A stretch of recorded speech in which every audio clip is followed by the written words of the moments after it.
เกือบ600,000น่ะ4 คนนี่นะเขาไล่ผู้ใหญ่4เขาไล่ในหันเบียร์2 แก้วแล้วบอกก็จะบอกอย่าง33,000บอกน้ำก้อนเป๊ปซี่30 ปลายน้ำก้อน10 ปลายเมื่อเงินพอมาซื้ออย่างกินเหรอก็อย่างกินนี่เต้นยอมเด็กก็อยากกินเลยมันชอบกินกันมีซีนเลยแกงหอยเนาะซีนคอยในเป้าอยู่ลงในบริกินจะใช้มีแกงหอยก็อยู่ลงก็มันเป็นแกงเฮ็ดเวิร์ดพอแห้งชนี่กินเบิดแล้วเขากินยังก็ได้นี่โบราณเขาคือบอกไม่ดีกับยี่ขาแกงบ้านทำนี้บ่มีแต่สิ่งหนึ่งที่ว่าคนโบราณเฮ็ดใส่น้ำมันเราเองนะเนาะใช่ตัวนี้นะควรจะเฮ็ดนะสบายเราไม่ใช่พนักงานบ่แม่นยังบ่ทันได้เฮ็ดเทื่อนี่จะรถไฟฟ้าหรือใส่พืชว่ามันใส่น้ำมันเราเองแต่ใดมาหั่นนะคือว่าได้น้ำมันมันก็หายากมันลงทุนหลายเนาะใครก็บ่อยากเฮ็ดเราคิดตัวนี้น่ะจะมีหลายอยู่แต่โดนแล้วคนทำบ่เริ่มเฮ็ดซื่อๆเพราะว่ามันเพราะว่าข้าวน้ำมันมันอาศัยซุปเปอร์มาร์เก็ตอ๋อซุปเปอร์มาร์เก็ตก็มันต้องมีห้องน้ำห้องในสถานที่มันลงทุนหลายก็ยังว่าคนจังบ่เฮ็ดคืออันนี้มัน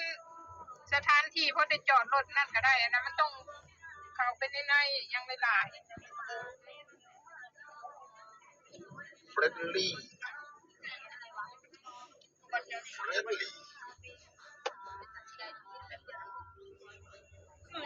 เมื่อยคนยังขึ้นเฉยๆลูกเพราะก็ตัวที่ยายใส่ผ้าเป็นลิ้นนะตัวน้ำละเอียดขี่ลงมาแล้วจะเมื่อยได้ตัวยางขึ้นนะตอนดมมาเราแป๊บเดียวขึ้นมันเลยอีกนิดเดียวที่เขาเลยนะก็ไหนมี4-5แต่พูดชื่อว่ามันปวดอ่ะ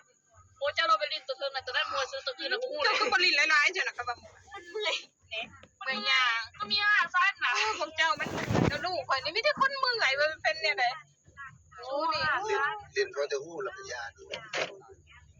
โอ้ก็ข้างไหนเพิ่นเห็นตำบัวนะเพิ่นเห็นแบบที่สูงๆนะให้เขาข้ามแล้วมันจังสไลด์ได้เนาะนี่รีบขึ้นเลยใครในนรกมันข้างไหนบ้านเอานะอันนึงตามอันนึงสูงคือสูไปแก่นั่นคือนั่นตะลูดลงมาหั่นแหละสุดตะลูดลงมาหม่วนอยู่แล้วว่าตอนสูแก่คือเด้งกันดิ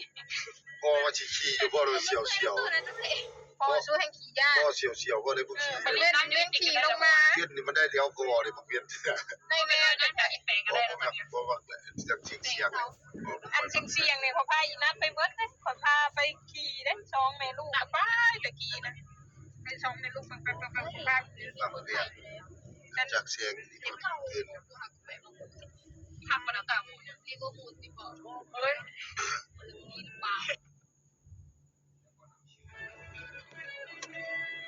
มันทายแสบตา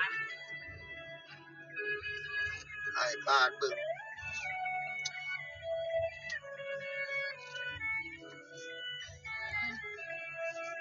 จิ้มกันดิเจ้าแท้อีเนี่ยคนจีนว่าเสียงดังนะคนแซวเลยในเซเว่นนะตอนไปซื้อของที่ว่าเข้าพับ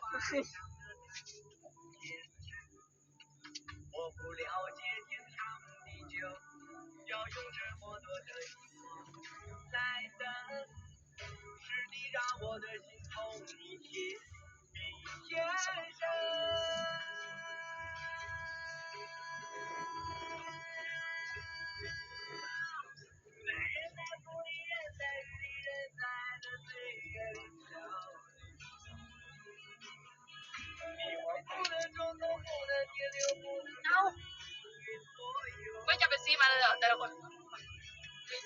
อ้าวลูกเลยว่ามีคนจับแล้วลูกเลยคนจับกับพวกแก้วจับนะถึงไหนปล่อยจับอย่างนั้นทำไมหนูไม่พูดกูซีแต่เจ็บทุกพอแห้งจับมันนะไหมจับมันนะไหมได้ยินว่ากันอยู่สองหัวนี่จับอย่างไรเก็บซื้อออกมาได้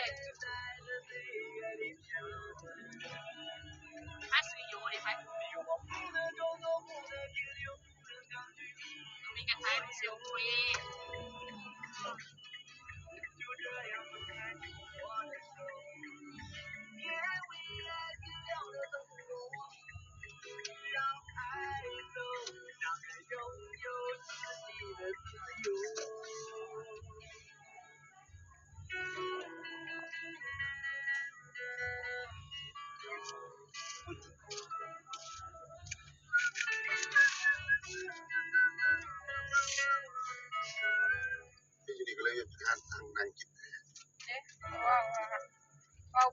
คือเศร้าอยู่ในอันนั้นน่ะค่ะ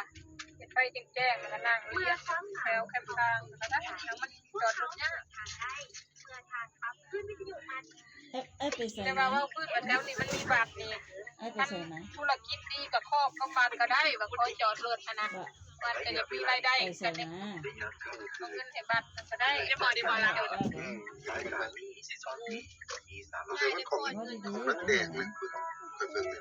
ว่าไอ้กินอย่างแน่ อันนี้ล้าง ไอ้ แล้ว ได้กินอย่างแน่โอเค เดี๋ยวไป พอเช้ามันจะเราลงทุนให้ก็มี กินไหน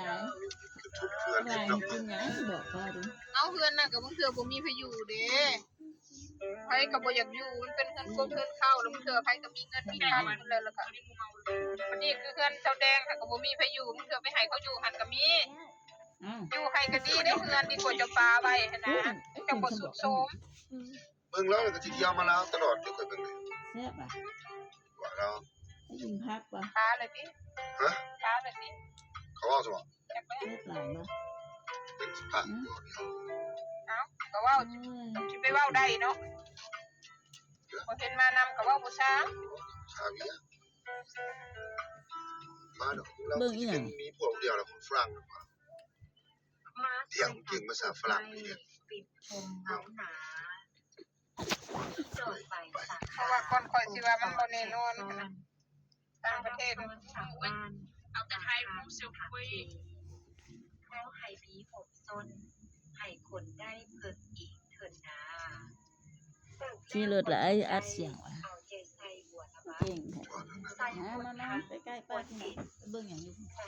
ไปใกล้โค้งหลาย ช่วยกัน แถวๆนี่แหละ ตอนอยู่โค้ง คนจะน โค้งมึงพุ่นพุ่นว่าลูกก็สิย่อมาสิไกลบ่สิบอก ำลูกโป่งเขียวสูงขึ้น ยอดอีกเจ้า นี่นะแถวเจอแถวนี้ก็ได้เป็น เพียงที่ลูกอีกคนออกมนุษย์หัด มีรถมาอีก พุทธคนตัดเอาลำถ้าโกยังเหลือข้างล่างแกใส่ปริจาค เอาบ่ได้หมายความว่าให้ไม่จอดเมืองนี้จอด ได้ เป้า หยุดแก่ได้หยดเสียงห้อนอย่าไหลยุดเถิดขออย่าได้ทำลายโลกมวลมนุษย์ภูมิทักษะทั้งหลายขาดทั้งอาศัยต้นราคาสายดำ ทายอาจจะมัด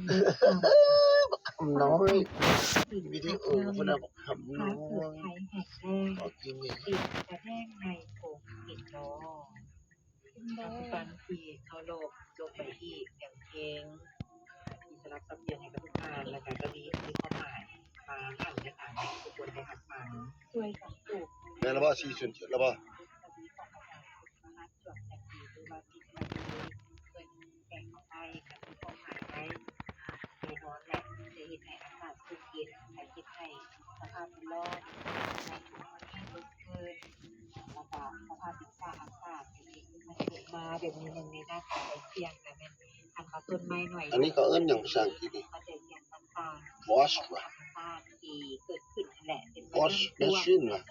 เราก็จงปลูกปักรักษาซอยกันด้วยการร่วมกันปลูกต้นไม้พร้อม เอาก็เป็นที่กวีที่มีความหมายด้วยทางฟังเด้อตอนนี้ เอาไว้เลยลูกรถตามทางเพิ่นเด้ ยืนอีกหน่อยหนึ่งดีซีพีทีพัฒนาชีวิตสู่ความสำเร็จจาก เฮ็ดเจ้าเบิดวันนี้ การเปลี่ยนชีวิตมันเป็นคิวขอเลยเปลี่ยนให้เงินค่ะมวนซุปเจ็ด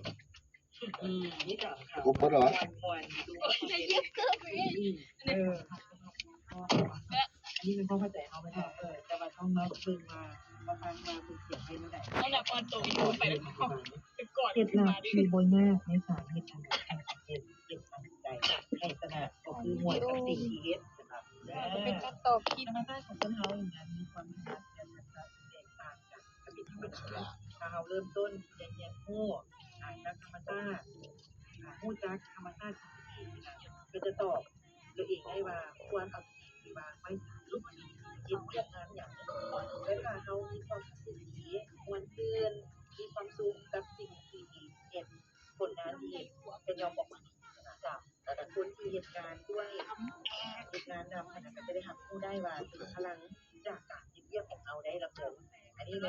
เป็น ม่แท้ๆเวลาที่เขาอยู่ใกล้คนที่ประสบความสำเร็จหรือว่าอยู่ใกล้คนที่ว่าเฮ็ดแท้ทำสิ่งนั้นเขาจะได้พลังงานนั้นจากคนนั้นเห็นเจ้าเห็นแล้วออกจากคนนั้นได้เขาเห็นเขาก็อยากเฮ็ดตามแม่นบ่แม่นแล้วดังนั้นเราให้บอกกับตัวเองไว้ว่าบ่ว่าเขาจะรู้สึกถึงเฮ็ดสิ่งที่ต้องเห็นคือ คนไทยมีประโยคอีก เปิดเปล่าเด้อ แต่งตัวแล้ว